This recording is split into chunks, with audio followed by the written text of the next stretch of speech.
வணக்கம். இன்னைக்கு நாம ஒரு முக்கியமான அரசியல் கணக்க பத்தி விரிவாக அலச போறோம்.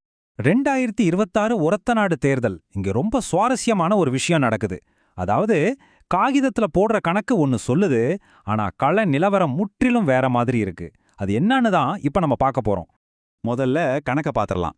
அதிமுகவுக்கு ஒரு 46.9% வாக்கு வங்கி இருக்கு. இப்போ அமமுகல இருந்து வந்த சேகரோட 13.5% வாக்கும் சேருது. ரெண்டையும் கூட்டினா அடேங்கப்பா 60.4%. இத பார்க்கும்போது இந்த கூட்டணியை யாரும் அசைக்கவே முடியாதுன்னு தோணுது இல்லையா? ஆனா அதுல தான் ஒரு சிக்கல் இருக்கு. ஏன்னா அரசியலுங்கிறது வெறும் கணக்கு இல்ல, அது ஒரு கெமிஸ்ட்ரி. அந்த 60%ங்கிற பெரிய நம்பருக்கு பின்னாடி ஒரு பெரிய பிரச்சனை ஒளிஞ்சிருக்கு. அது ஒரு புவியியல் ரீதியான பிளவு. அதுதான் இந்த கூட்டணியோட முதல் பலவீனமாவே இருக்கலாம். இப்போ இந்த ஒரத்தநாடு தொகுதியை பாருங்க.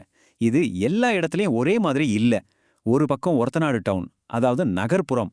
இன்னொரு பக்கம் பறந்து விரிஞ்ச கிராம பகுதிகள், குறிப்பா திருவோணம் யூனியன். இப்படி ரெண்டா பிரிஞ்சிருக்கு. சேகரோட பலம் எங்கிருந்து வருதுன்னா, அவர் பேரூராட்சி தலைவரா இருந்தப்போ சம்பாரிச்ச தனிப்பட்ட தொடர்புகள் தான்.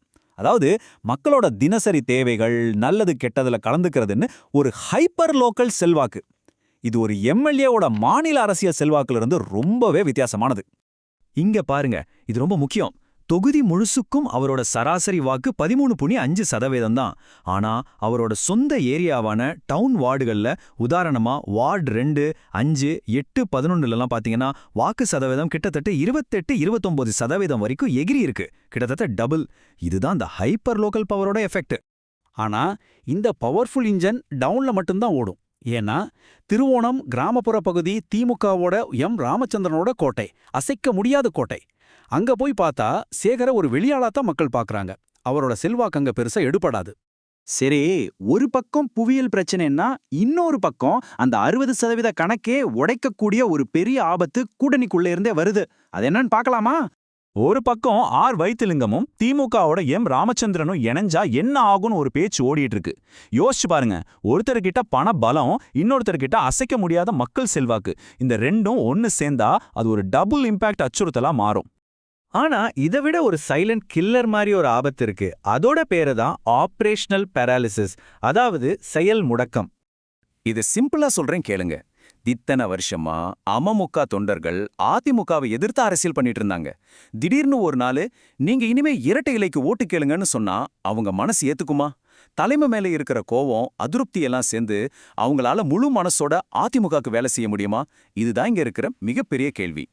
யோசிச்சு பாருங்க, தேர்தலுங்கிறது ஒரு போர்னா பூத் ஏஜென்ட் தான் அந்த படையோட முக்கியமான சிப்பாய். அவரே நான் வேலை செய்ய மாட்டேன்னு சொல்லி வீட்ல உட்காந்துட்டா என்ன ஆகும்? நூத்துக்கணக்கான ஓட்டுகள் சிதறிடும். அந்த பூத்துக்கு வர வேண்டிய மொத்த ஓட்டும் முடங்கிடும். பேப்பர்ல போட்ட 60% கணக்கு அங்கேயே காலியாயிடும்.